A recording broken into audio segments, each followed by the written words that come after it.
Hello everyone, welcome back to my channel score max 6 to 10 class 10 math NCERT का solution करवा रहे हैं। Chapter है 9, चैप्टर है some application of trigonometry. Uploading time है मेरा आफ्टरनून में 12 PM to 1 PM। कह रहा है क्वेश्चन क्या, question number 5। A kite is flying on 60 meter above the ground. देखिए आप टेरेस से, जैसे टेरेस छत है जो आप जैसे आपका उसी ग्राउंड को मान लीजिए और आप पतंग को क्या करते हैं, आप उड़ाते हैं कि the string attach to the kite is temporally tied to the point on the ground. देखिए ये टाइड कब रहेगा, टेम्पोरली लिखने का मतलब कि एकदम जो हवा कम रहता है तो स्ट्रिंग देखिएगा पतंग उड़ाएगा तो ढीला रहता है, मगर हवा जब बहुत ज़्यादा रहेगा तो उसका जो स्ट्रिंग है बहुत टाइट रहेगा। तो कब लेना है हमें, जब स्ट्रिंग बहुत टाइट रहे of the point. The inclination of the string with the ground 60 degree. जैसे ही देखिए ये यहाँ से आप ग्राउंड है, पतंग उड़ा रहा है, जो इंक्लेशन जो बन रहा है कितना बन रहा है, मतलब इंक्लाइन कितना डिग्री से झुका हुआ है, 60 डिग्री से झुका हुआ है जहाँ से उड़ा रहा है। ठीक, ग्राउंड सीधे। Find the length of the string, क्या निकालना है, ये लेंथ निकालना है, यही तो ये लेंथ निकालना है, ये length of the string. Assume that there is no slack, मतलब ढीला नहीं है स्ट्रिंग। समझिए कि हवा बहुत तेज है, जब तेज रहता है तो स्ट्रिंग बहुत टाइट रहता है। आप पतंग उड़ा के देख लीजिएगा। ठीक, अब पतंग के देखिए, उस पतंग के सामने हम क्या बना दिए, 90 डिग्री बना दिए। हमको निकालना है ये हाइपोटेनस निकालना है, यही ना स्ट्रिंग है जो पतंग से उड़ा रहे हैं हम, उसके बीच का एंगल हमको कितना बना, 60 डिग्री बन रहा है। और हाइट का हमें कितना दिया है, the kite is flying in 60 meter above the ground. जिस ग्राउंड से आप उड़ा रहे हैं उसका हाइट कितना दिया, 60 मीटर दिया हुआ। इसको पी बोलते हैं, इसको हाइपोटेनस, इसको बेस, परपेंडिकुलर बेस और हाइपोटेनस। ठीक, अब तो फार्मूला 6 भी लिख दिए। कुछ बच्चे कह रहे हैं सर ट्रिग्नोमेट्री का तो 6 फार्मूला होता है, टी रेशियो होता है, तो sine cos tan cos sec cosec. हाँ होता तो है, मगर साइन इसी का रिसिप्रोकल होता है। आपको बताया थे कॉसेक का कॉस होता है, सेक का टैन होता है, कॉट का साइन लगाइए या कॉसेक लगाइए, वैल्यू तो सेम ही आएगा। देखिए एक बार आपको प्रूफ करके दिखा देते।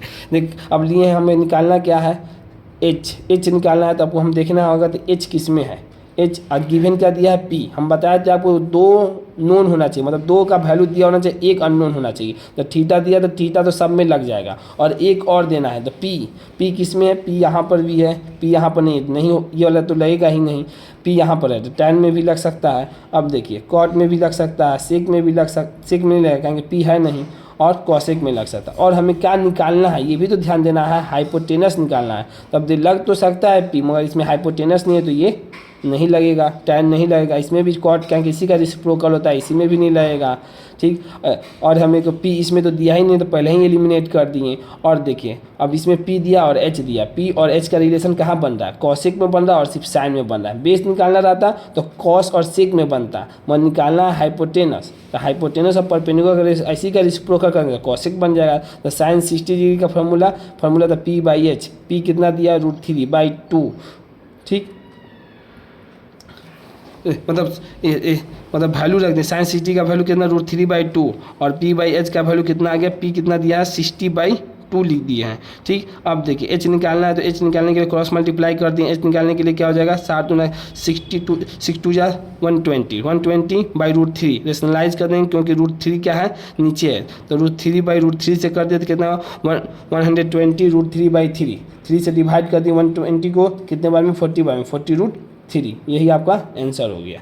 ये तो आपको कॉन्सेप्ट क्लियर हो। अब देखो कॉसेक में भी वही लिख सकते हैं। कॉसेक 60 का फार्मूला होता है क्या, h/p ले लीजिए, वही रिसिप्रोकल। कॉसेक 60 का वैल्यू जो है √3/2, इसी का रिसिप्रोकल होता है 2/√3, और एच पी का वैल्यू दिया है 60, तो इस क्रॉस मल्टीप्लाई कर दे 120/√3, इसी को रेशनलाइज कर दीजिएगा कितना, 40√3। यही आंसर आ गया। अब देखो क्वेश्चन नंबर 6 क्या कर रहा है कि a 1.5 meter tall boy in standing at the some distance from a 30 meter tall building. यही बिल्डिंग है, बिल्डिंग से कितना meter distance, from the distance कितना दिया है यहाँ पर 1.5, स्टैंडिंग है सम डिस्टेंस मतलब कुछ दूरी पे है, from the 30 meter tall building, 30 meter building दिया हुआ है, tall the building. The angle of the elevation from the his eye on the top of the building increase from the 30 degree to 60 degree as he walk toward the building.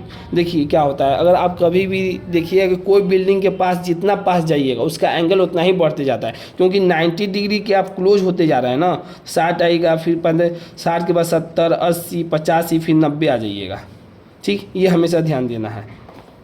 तो 30 degree है, तो 30 degree हो गया। तो सबसे बोला कि 30 degree पर स्टैंड, अपने आंखों से पहले बिल्डिंग को देखे तो 30 डिग्री पर, फिर कुछ समय के लिए वॉक किए, वॉक से गए तो फिर कितना बन गया एंगल 60 डिग्री। तो यही ए और बी का जो एक्स और टी का यही दूरी हमें बताना है।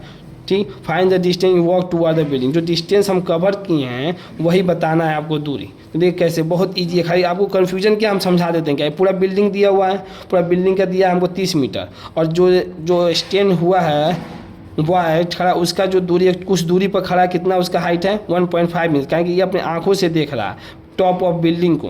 तो ये दूरी जितना बराबर होगा वही दूरी यहाँ पर बराबर होगा। टोटल बिल्डिंग का दूरी कितना हाइट दिया 30, तो इसमें से 1.5 घटा दिया तो ये दूरी निकल जाएगा पी और क्यू। पी और क्यू कितना हो जाएगा 28.5, वही लिखे हैं पी और क्यू निकले हैं। पी और क्यू यहाँ से समझ लिए पी आर पूरे का, पी और आर माइनस क्यू आर, ये निकाल दिए तो कितना गया 28.5, इसको कर दिए 10 हटाएगा 57 पॉइंट कितना हो गया 57/2 मीटर हो गया।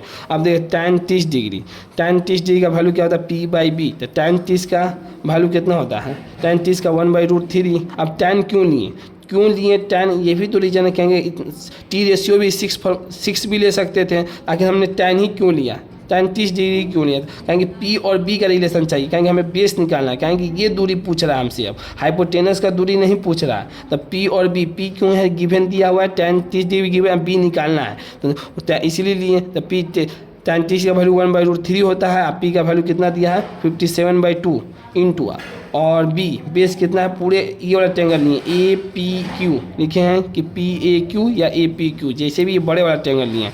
तो ए और क्यू लिए हैं, ए और क्यू, इसको तो नहीं पता है तो ए क्यू निकाल दे कितना आ जाएगा, क्रॉस मल्टीप्लाई कर लीजिएगा कितना आ जाएगा 57√3/2। अब देखिए ये छोटे वाला ट्रायंगल ले रहा है पी बी और क्यू, पी क्यू बी या पी बी क्यू लिख सकते हैं। तो इसमें क्या लिए tan 60 का फार्मूला होता है P/B, पी tan का फार्मूला sin 60 का वैल्यू होता है √3 और p का वैल्यू कितना दिया 57/2 इंटू बी और क्यू, ये निकाल दिए। तो बी को जब क्रॉस मल्टीप्लाई कीजिएगा 57/2 √3 इसको रेशनलाइज कर दीजिएगा तो आपका वैल्यू आ जाएगा 90√3/2।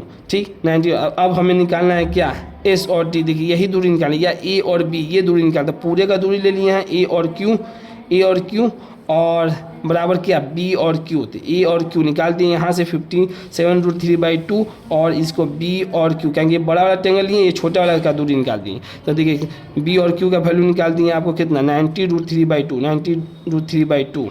इसको एस टी भी लिख दिए नीचे में, या तो इसको आप ए बी भी लिख सकते हैं, क्योंकि ए भी दोनों तो दूरी बराबर ही है, यही निकाल कितना आ जाएगा आंसर 90√3। यही आपका कहा गया क्वेश्चन नंबर 6 का सोल्यूशन हो। अगर वीडियो पसंद आई हो तो इसे लाइक करें, अपने दोस्तों के साथ शेयर करें, चैनल को सब्सक्राइब भी करें। Thank you so much.